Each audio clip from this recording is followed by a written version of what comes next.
Good day, viewers. Welcome to another edition of Cancer with Dr. Denise Ejoh, the CEO of Common Cancer Foundation, in partnership with Plus TV Africa.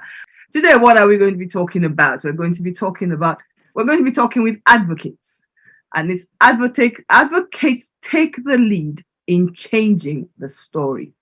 So thank you, and you all know who I am. I am a cancer survivor. 6.5 years, still taking chemo, still smiling, still trusting God. So together we fight, together we win. With a wide uptake in creating awareness, especially during this month of World Cancer Day, the February orange and white colors, celebrations in Nigeria have also been going on. And I would like to say, I take this opportunity to thank the public for supporting this global drive in Nigeria. On behalf of all of us cancer survivors, we say thank you to you all, and we say thank you for all that you are doing. We know you are trying, and we appreciate you. In the house today, I have two lovely ladies. They are both, in one way or the other, connected with the cancer journey. So I'm going to start with our cancer survivor. Her name is Gloria Ejoh. She's a patient survivor. Gloria is a 12-year cancer survivor. She's also a patient advocate for better cancer in Nigeria.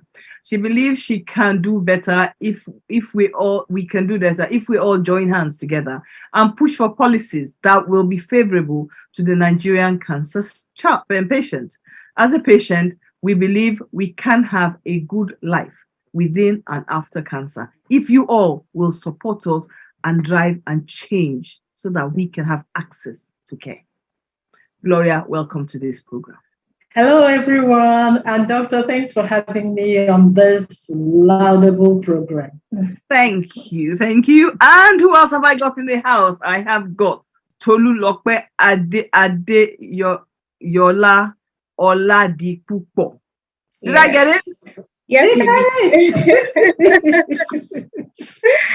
you may all not realize why it's important to me, but because of the amount of brain scans, brain surgeries I have had, vision can be challenged and coordinating the words can be a challenge. So I sometimes want to celebrate little achievements. You know, they're very important to people like me.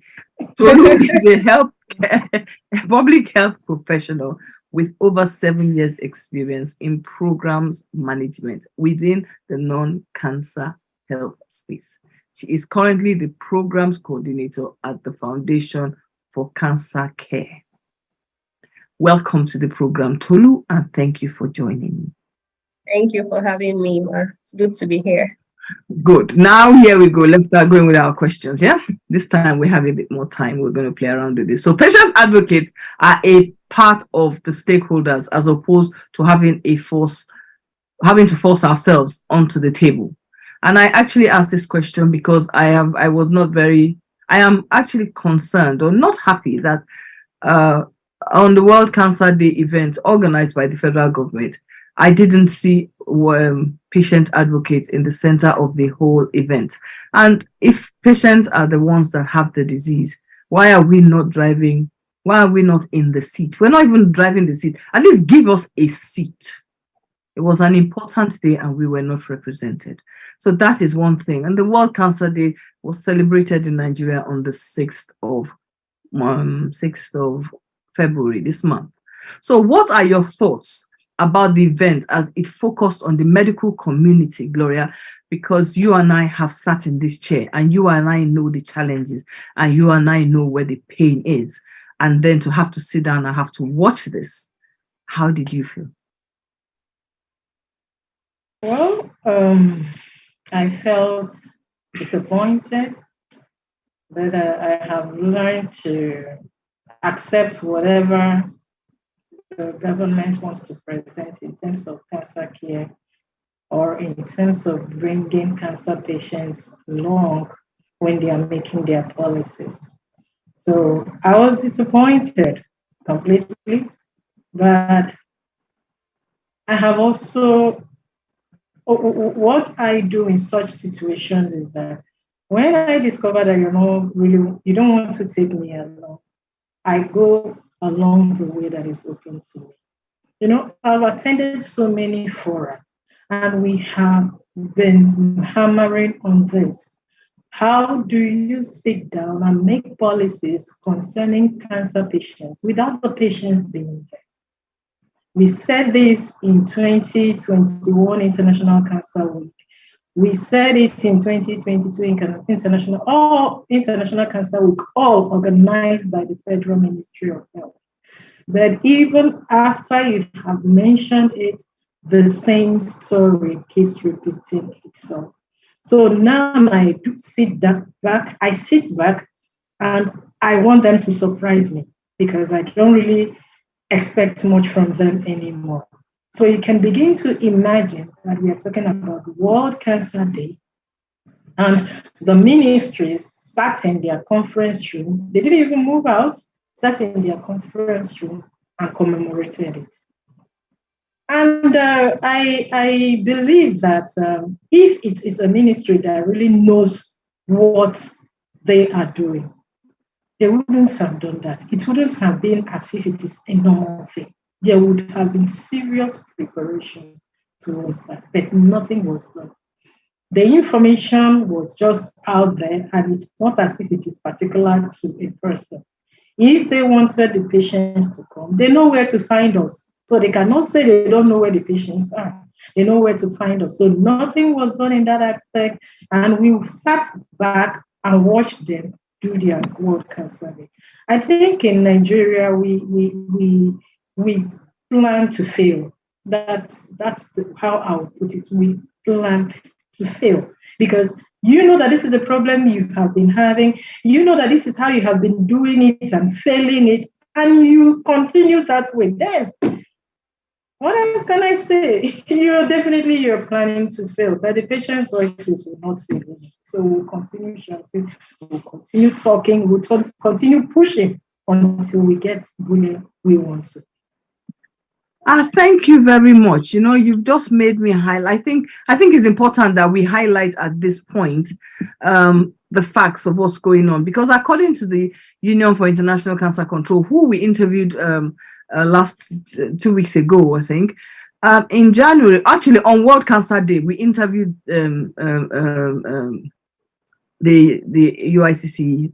We interviewed ourselves, and we interviewed UICC, the president, and there was a comment there was a statement that I realized in January that really hurt. And he said, in January 2023, there are an additional 1.8 million people diagnosed with cancer globally, and sadly, in the same month, that is 2023, 900 had already died. 900,000 had already died as of that January, and we have commonized it. Thank you for your comment, but you see, sometimes you have to bring things to the forefront so that people understand why we are having the conversation. Tolu, you are an advocate. You're not a patient advocate. So community engagement is very key for us. This is community engagement because we're three different people. We've never met. We don't know what we look like, but we know ourselves on this community. And the role of patient advocates and your role is very pivotal because we have to combine them together, right? Training and involvement in community engagement as is driving force behind awareness and education. Do we agree? With training and involvement in the community, we will make a difference with education. We have to educate people. We have to train the people that are working with us to get there. How or what strategies? Now, these are very specific because we like to make sure people get the exact points that we want them to get on this one. Strategies where we can use to internalize our issues, because you heard what Gloria said. I've just given the statistics that is going on for 2023. We've got to educate and create this awareness. So can you give us, even if it's three, just some of the things that we can work with realistically and say that, okay, federal government doesn't want to answer us. Okay, well, can we answer ourselves? The community are at least helping us in some way or the other. Cancer communities. What can you say about that, please? Very much, Dr. Dennis and Ms. Gloria, for some very important points that you raised. So as cancer advocates, first of all, I think it's very, very important, that we continue to stay abreast of, information, in the part of training, because when we have the right kind of information, we know what to tell people.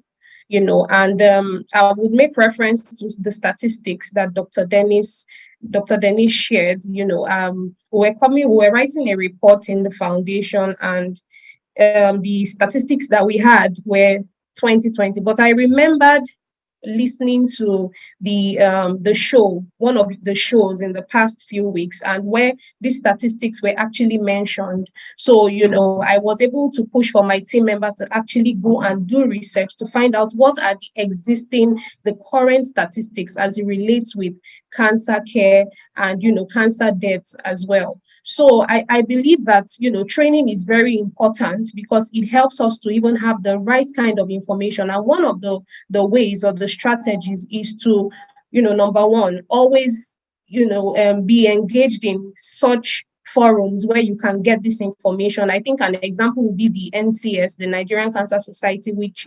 we're part of, and it's actually a hub of lots of information because we have advocates on that platform. There's a lot of discussion. There's a lot of discussion about the pain points, and this actually helps to guide the kinds of programs that we do. It helps us able to identify the needs of people out there. So we're not just doing programs just for the sake of records or photos. No, we're actually creating impactful programs. And there was something that Miss Gloria actually said. She talked about creating policies without even hearing the voices of the people that are involved, which is very key, because how do you address issues when you don't even know the pain points of patients, of the people themselves, when you don't even know what they know and what they don't know, what are their peculiar needs? And, I always give the example of our survivors group, which the foundation actually coordinates.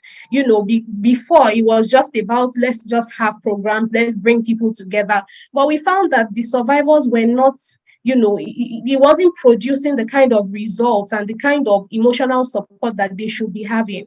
So we realized this and decided that we were going to involve the patients themselves in curating programs, in organizing programs. What do you want us to do? We facilitate, but you let us know what it is, what are the pain points. There are some of them that will tell you, we actually did a survey and found out that one of the issues they had was nutrition. They want to know what are the kinds of foods we should have, what are the kinds of foods we should stay away from. So we bring in experts who talk to them about this, and they get a lot of value. So we saw the feedback was better.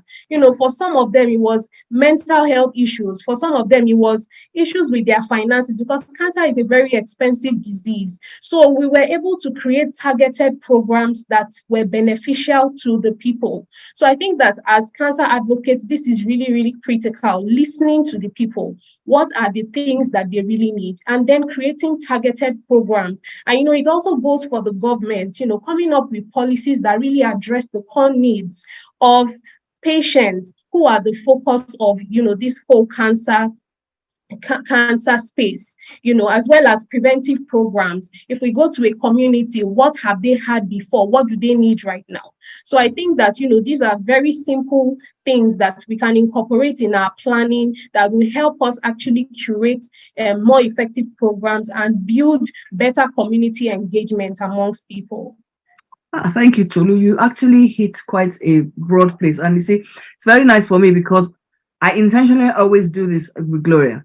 Gloria actually runs also a patient advocate group, where not advocates, a patient group where patients come together to talk about how they are going through the journey. I was thinking about doing it, but I really don't know if I have the time, more because jack of all trades, master of none. It's not for all of us. Some of us, all of us have to learn to support each other and take each other, direct people to the right places so they get the support they need. One key thing that has always bothered me is the finances of a cancer patient. But let's move on. What is the best way for advocates to reach a majority of the population, especially those with limited access to information and modern healthcare facilities? Now, this question is key, and although I want to not go far into technicalities, I want us to look at people that can't afford or have to manage to afford in light of this? So do you get the question? What is the best way for advocates to reach them? People that can't, and they need access. Everybody is entitled to access. Thank you very much, Dr. Dennis, for that question. And yeah, I think it's really, really critical for us to be able to address this particular issue, because it appears that access is restricted to, the urban areas where people can easily find healthcare facilities, maybe the income level is higher and all of that. So what happens to people in low resource communities? How do they get access to information? How do they get access to screening? How do they get even access to treatment? So I feel like we can take advantage of low-hanging fruit, starting first with education and awareness, because a lot of these people don't even know about cancer, not to talk of seeking preventive measures such as screening and eventually treatment. But there are really some low-hanging fruits that can be taken advantage of. For example, the radio. I think that's one for me, because I find that a lot of these people still, everybody has access to radio. Everybody has access to radio in their local languages. So if we can take these messages, not just take it to the English speaking radio stations, but taking advantage of radio stations that actually speak in the language that people understand, in Yoruba, in Pidgin. We have these radio stations and they listen to it in the mornings. So I feel like this is one of the things, because media is very strategic. That's one of the ways we can reach people. I think another avenue that I've found, because I know most of us were part of WhatsApp groups where we see a lot of very funny information going around. You hear a lot of things about cancer where people say they use ginger and garlic to cure cancer. And these messages are being resent over and over and over, and most people, as much as technology is limited in some of these low resource communities, many of them have access to WhatsApp. You'll be surprised that even some of these people in the markets, they have access to WhatsApp. So the same way these wrong messages are going around, we can begin to push the right message about cancer prevention, about cancer screening, begin to give them pointers as to where to go. Of course, we still have the public facilities, the public hospitals where they can go to, where the cost of screening treatment is relatively cheaper than private centers. So I think we can take advantage of this. And one more, partnerships and collaboration is really, really key in terms of reaching, these people. Because, for example, there's an organization that has a mobile mammography bus. I know that there's always a limit to funding, but as much as possible, when we can collaborate and partner with other organizations, we can actually take this mammography bus to some of these communities and help them even see that this is something that you need. Another thing that we do is that we have educational pamphlets, which are communicated in very simple, easy to understand language with a lot of pictures, drawings, dialogues, such that, a student, even if their parents don't understand English, they can explain what is there to them. With the pictures, you can ask questions. So these simple, low-hanging fruits are some of the places that we can actually start from in ensuring that we reach these low-resource communities. Thank you. That's, you're not going to be able to, you won't be answering my last question now because you've already answered it. Gloria, closing the healthcare gap was the World Cancer Day celebration, but it's for the whole month and it's our target for 2023, right? We are concerned, and both of us are in this together, and we we are concerned, or we ask, why is the focus always on treatment? Me and you always do that. While multidimensional aftercare is ignored. They forget everything else that is wrong with us is in the dustbin. It's only chemo. Let me continue. An area survivors struggle with, because that is where reoccurrence and disease progression can be discussed. They think that they can be discussing reoccurrence, the disease, but everything else, they forget everything that we are going through. And the treatment is just a small segment of everything else. What are your thoughts? I really agree with you. You know, one of my members, unfortunately, I lost her last year. May God rest her soul. Amen. She made a comment. She said it was better when she was going through treatment because then there were people around her supporting her and so on. Immediately she finished her treatment, she was left on her own. And that was when depression came in. So here, just like you mentioned, rightly so, we focus only on treatment. Nobody thinks about your emotional and psychological well-being, even after the treatment. Nobody goes there. Nobody asks you anything. It's just bring your investigations, check the results. Is it okay? If it's okay, fine. If it's not okay, nobody goes any further. And personally, I believe that chances of survival is high. Is okay, let me say the treatment, it's like maybe 30-40%. The rest of the 60% is based on your emotional well being, your psychological well being, your finances, your family, a lot of other things that comes into. And another major thing is the trust you have on your medical professions. Many of the cancer patients don't even trust their medical professionals. And that is one of the great challenges you face. Because I was at a 4IS today and I told the doctors that doctors have poor communication skills, very poor communication skills, which is what they should go and learn how to do. They don't know that when you communicate and it comes out the wrong way, it makes or mar the patient. Even when the result is bad and you think you're giving up, must you tell that person, just forget about it, go home and be preparing your burial? Must he? It's not necessary. In as much as you're not supposed to give the person a fake hope or a false hope, as the case may be, you can always calm down, tell the person your result is not okay. But if you wish, we can keep on trying.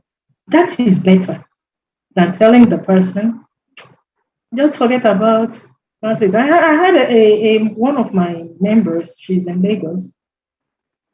I lost her October last year. She stopped going to the hospital for a long time because she said her doctors gave up on her. She went for consultation, and then when one of the resident doctors, I think, wanted to do physical exam, the other one, I think that should be the chief or the chief consultant, told that one that don't worry, it's not necessary. So you're telling a patient right in front of her that it is not necessary to even check her. So already you've given up on her. And she said there and then she made up her mind to go home and wait for whatever. And the whatever came. So communication is a very big challenge. And these are the areas medical professionals are supposed to start training themselves on. It's not just on the treatment. It's not just the treatment. Other things come into play. We are human beings. Sometimes they see the disease, they don't see you as a person. They don't see you as a patient, they just see the disease. And it is, I think that's why in Western climes, I've been attending some of their meetings online, some few have been there in person, and they are talking about personalized care and humanizing care. So they know the implication of seeing the disease and not the patient. They know the implication. And for them to bring it out, they believe that seeing that patient first as a human being is very necessary, and it will help on the long run with the treatment. You are not seeing the person without the treatment. You are saying the person that this is Gloria. Gloria has cancer. We are going to move with Gloria and the cancer. We are going to treat the cancer that Gloria has. not just one statistics or the other. So I think in closing the care gap, we really need to do a lot other than the treatment. I want to thank you both ladies for a very heart-to-heart conversation. See, a lot of people don't understand this journey, and a lot of people think that it is just a conversation you have without remembering that the people involved are human. And I say to people, we have a right to live the same way every other Nigerian has a right to live. So you cannot close the doors on us as Nigerians because you don't think you want to, or you have decided to give up on us. I have stage 4 breast cancer, metastasis to the brain. I have lived for 6.5 years, but I can say categorically, without missing my words, that if I didn't have a second nationality, I would be dead. I would have died in 2016. So that is what I'm trying to get at. Nigerians have a right to live. So those who are listening out there, always follow your heart, follow your guts. If you know you're not well, push that doctor to the last. But find somebody who can help you to make sure that your positive mindset is the focus of the conversation. And anybody that is negative around you, get rid of them. I want to thank you all for joining us this day. To be part of this. We have to educate each other. We have to learn from each other. You can follow us. Together we fight, together we win. That's our hashtag. Follow us on Common Cancer Foundation, any of our social media platforms. Our website is down. No, our website is down. They hacked it, but we'll sort it out. And then any of our social media handles, Common Cancer Foundation, and you'll find these ladies there. The videos will be out, and you will see them on your YouTube channel. Follow us on our YouTube channel. Like it, share it, because together we will make a difference. Thank you all for joining us. Ladies, thank you for being with me. Thank you for this nice conversation. And thank you because you are awesome. Have a lovely and fantastic day. You.